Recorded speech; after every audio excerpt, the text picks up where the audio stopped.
I spent a pile of money on a set of 3008s. There's one thing I wasn't expecting though when I got these. There, you just saw it. I wasn't expecting them to look that good. But as good as they look, we're going to point out some of the finer details of these, and I'll go ahead and tell you about some of the things I didn't like with them and some of the things I really like about them. So let's take a look at them. We're going to take a look at these. I'm going to show you some of the details that I've noticed on these that I think is really cool. And then we'll talk about some of the things I really like. And then I also will go ahead and bring up some of the things that I don't like. And then at the end of the video, I will give you my overall thoughts on these 3008s. So without further ado, boys, let's get after it. Now, these are the B&Os. Obviously, you can see this is the late paint scheme. If you're not familiar with this paint scheme, this is the later B&O paint scheme. You also will see this same paint scheme.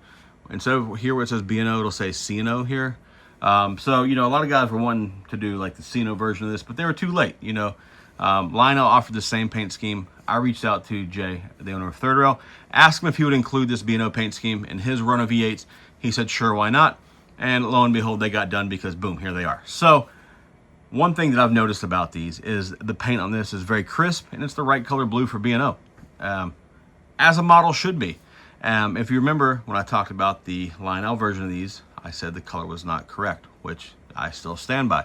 And if you guys want to see a comparison video of those two, of these and the Lionels, I will be doing a comparison video sometime in the future. But this video is we're going to focus on just the 3008s because they deserve their own video without being compared to something else. But the blue, I will stand by this, is correct. One thing you'll notice about these is the trucks are black. Fantastic. And because he has the fixed pilot here, the trucks can stay tucked up under the body. Looks much cleaner, much more like an actual model, not so much of a toy. Now, I understand, you know, other companies don't have fixed pilots because they want their engines to be able to run on smaller curves, as to where that's not really a priority of Third Rail, what they're doing over there. So now I know somebody's going to flame me because I have the lobster claw on here and I don't have a KD and all this and that on the front. I don't care, man. I like the lobster claws. And if you don't know what I'm referring to by the term lobster claw, it's the traditional Third Rail oversized coupler. It's electro coupler. I like it. Now, Third Rail is currently making the 2-rail pilots for these. And I may put KD's on the front of one of these and leave the lobster claw on the back of it. And then, you know, obviously in between the back of the A and the front of the B, I will do KD's there. If I do them that way, we'll close that gap. And then we'll make the front of this look a little better. Because I do agree, KD's do look better. But I love the lobster claws. You know, it's 100%, you know, O-gauge to me. And that's what I grew up running was lobster claws. And they don't bother me one bit whatsoever. I know a lot of guys will complain about it, but at any rate, you may see a KD on the front of one of these A units at some point. All right, moving on here with we'll continue to talk about the paint a little bit here. As you can see, the line here with the blue and the white it's crisp, it's clean. There's no bleed through. It's just solid. Like the paint work that Third Rail does, very impressed with. Now, if you don't know, this is my very first Third Rail that I've ever bought brand new. So I'm really excited about these. And, you know, with that, there was a bit of a learning curve. So we'll go into that as well. But we'll move on. All right, we're going to look at some of the details here. We're going to talk about something. So first thing, I know some of you guys with a really keen eye are going to notice there is a bit of paint missing right there. It's a little chip on that rail. Now, I don't know if they paint those before they put them on or whatever. That's not a big deal to me. I can get the blue paint. We can touch it up. That's not a problem. I just wanted to point that out because I know for a fact one of you guys out there is going to just be all over the fact that there's some chip paint on a handrail. And I wanted to call that out, so we got that out of the way. Here you can see we have figures inside, and it's also a very well detailed interior. I'll try to get that on camera. All these grab irons look really good. The wipers stand out because, like, if you look at the Lionel wiper, it does not look as clean. Now, since we got the chip paint out of the way, one of the things I really like about this, and this is a very small, minute detail, and some of you people are going to think I'm crazy, but the wipers on these compared to a Lionel E-Units wipers. The wipers on these look way better. Much more impressed with these. I really like the grab irons on top here. Fantastic look to them. They're not just straight. They have like that little bend in them. I think they look great. I think it's fantastic. The horn stack on these is really good. I like how these look compared to the Lionel E8s, and that's what I'm comparing these off of. And again, we'll do a head-to-head comparison, but the horn stack is fantastic. This little deal here, that was bent over when it came in the box. It was like kind of, you know, like, it was kind of laid back like this way, that direction.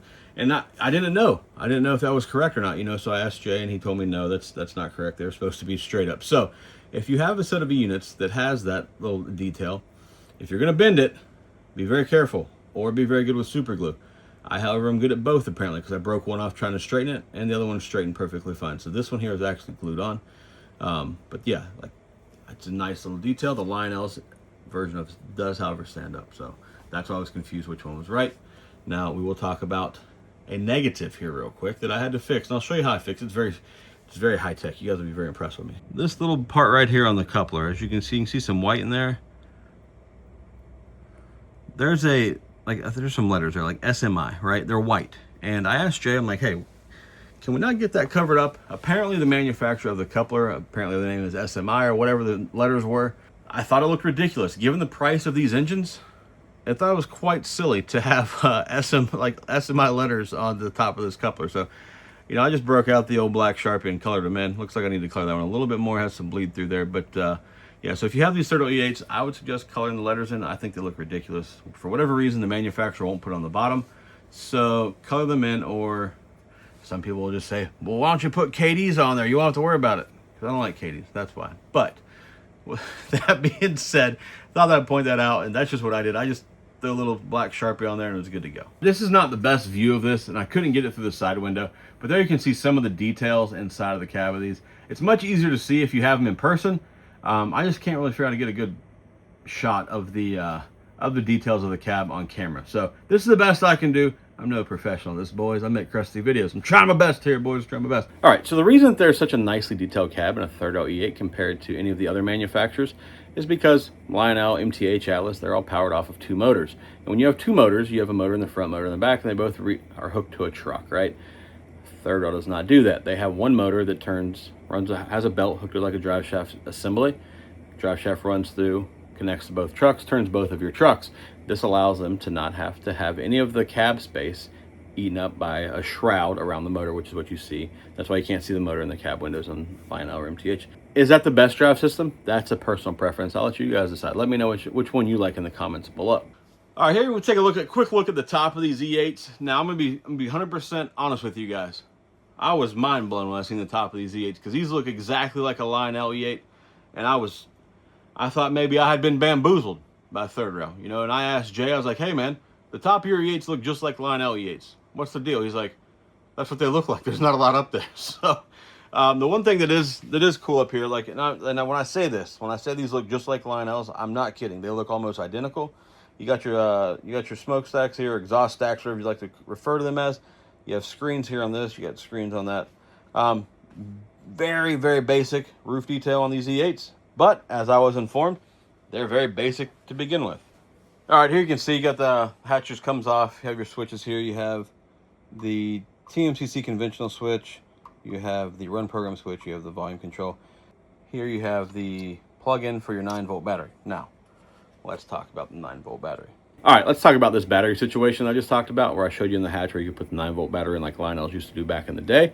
And when I got these, all three of these had a 9-volt in them, and I didn't really pay no attention. I was like, just maybe that's the way Third Rail is. This is my very first set of Third Rails, so I didn't pay no mind to it. One of the A units ran perfectly fine. The B unit ran perfectly fine for a bit, and the other A unit ran fine backwards but not forwards. It was a weird thing. And you know, the next day, Jay, the owner of Third Rail, reached out to me. He said, hey, do those have batteries? I said, yeah, they sure do. All three of them have batteries. So take the batteries out. We took the batteries out.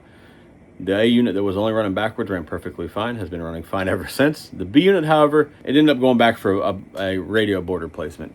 It was messing up for me here. Once it got to the warranty guy, it was no longer messing up, but went ahead and replaced the radio board anyways. Maybe it was something that I have weird going on with my layout, which seemed weird to me because everything else seems to work pretty fine here. So I don't know. I'm going to go with it was a bad radio board and it needed to be replaced, whatever.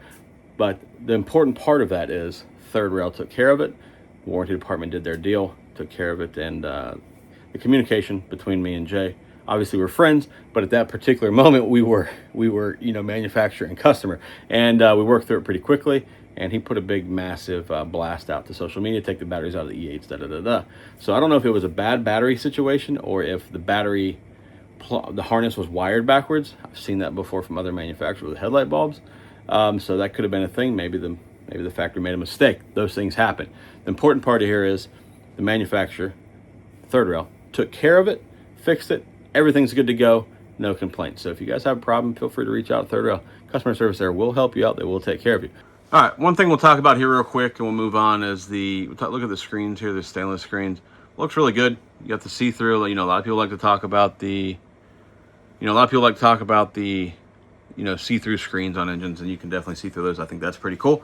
Good, nice touch from what you'd expect of an engine of this caliber. Now, the one thing here that we'll talk about that I don't like is these windows. These windows are all clear. So you got 4 of them on each side. This one. Obviously, you can see something through there that's part of the electronics package inside. I wish that maybe Jay would go with like a gray plastic here for the windows. It wouldn't. You could still see through them, but it wouldn't be such a glaring deal when you could just see through there and just see all the electronics in there. I know that in real life you could probably see through there, and there was an engine in there, not so much electronics package, right? So I think that would be something to see change in the future, but I don't know if that's going to happen or not. Just my thoughts. I'm giving you guys my thoughts on these as we go. Now we will talk about one thing I think is really cool that I think Thurdo nailed. All right, one of the things I thought was really cool is the lettering on the side of this engine. You got the B&O. Everybody's like, oh, it says B&O, no big deal. But if you ever look up pictures of this paint scheme, you'll notice this. This B and this O are different fonts, and then this and sign is, I think, from a different font package as well. So you have 3 different fonts there. You have the and sign that's kind of cocked a little bit to the right. And every picture I've seen of these, this looks proper to me. Looks just like the pictures I've seen. All right, also earlier I talked about these are driven off of a drive shaft. Here you can take a look. In front of the fuel tank, there's a drive shaft right there. There's also one on the back side of the fuel tank. That's how the trucks get their power. It's the drive shaft coming out of the fuel tank. The fuel tank just covers it up. Here's a B unit. We're not going to go over everything because they look exactly the same. Like, I'm not going to even look at the other A unit. It's just a different number. You got 1452, 1438 on the back. Then you have 2418 here as the B unit. All right, we're going to get some passenger cars hooked up behind these. We're going to run them around for a little bit. I want you guys to be able to hear how these engines sound. These are TMCC engines, and I want you to see them, see what they look like, see if you guys like these. And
you've seen some of the details.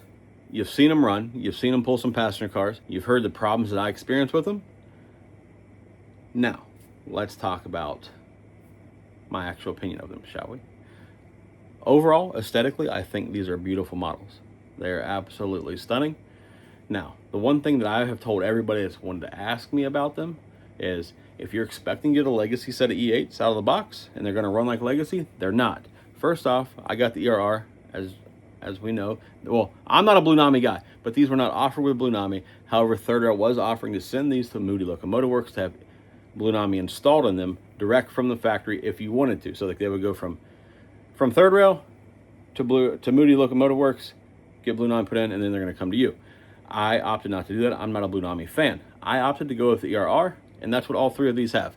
Now, there are some quirks to these that pay attention, boys. If you got the ERR set up, pay attention to this. This is helpful. I didn't know this, and I thought people were bullshitting me. But what happened was, I have heard the ERR boards like to be ran in R100. If you don't know what R100 is, pull your 990 remote out. When you go to program something and you'll see TMCC, R100, Legacy, there's R100. Pick that one.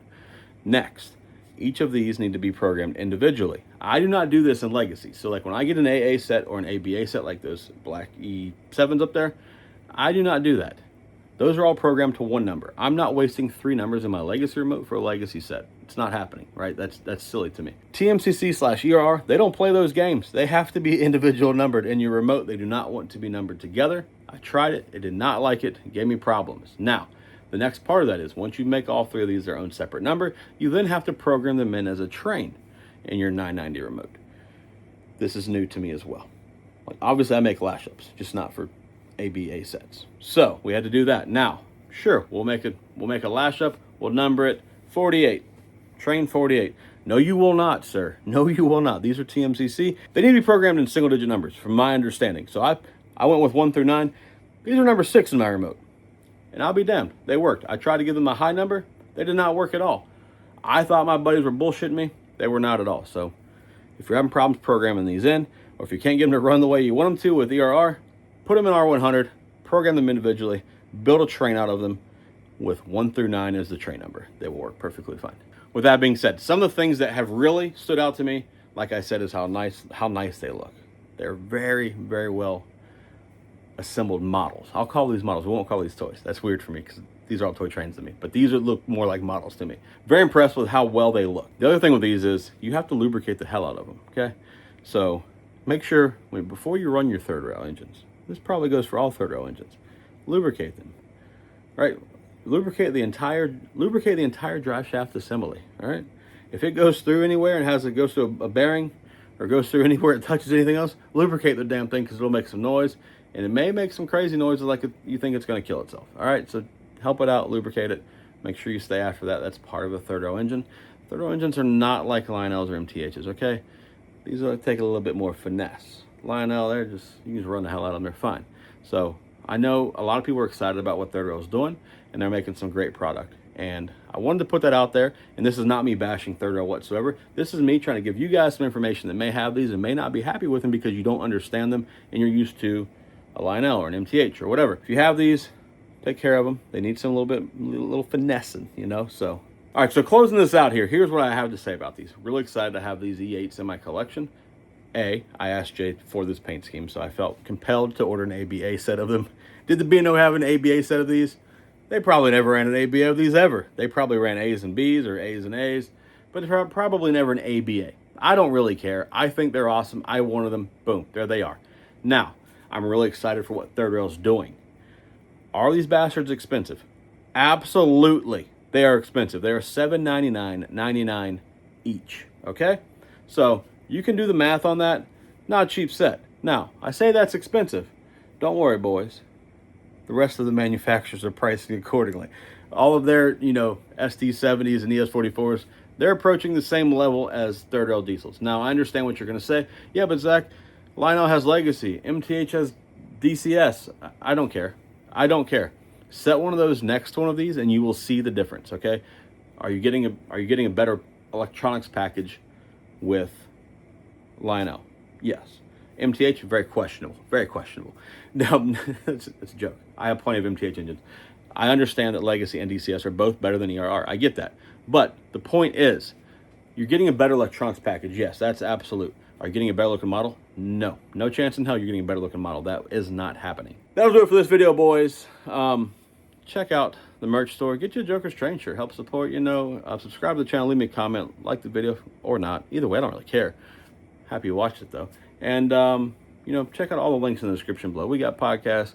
We got merch store. We got custom run stuff. We got plenty of stuff out there for you if you want to help support the channel. By all means, would be greatly appreciated. Until next time, y'all know the deal. I'm going to holler at y'all. See ya.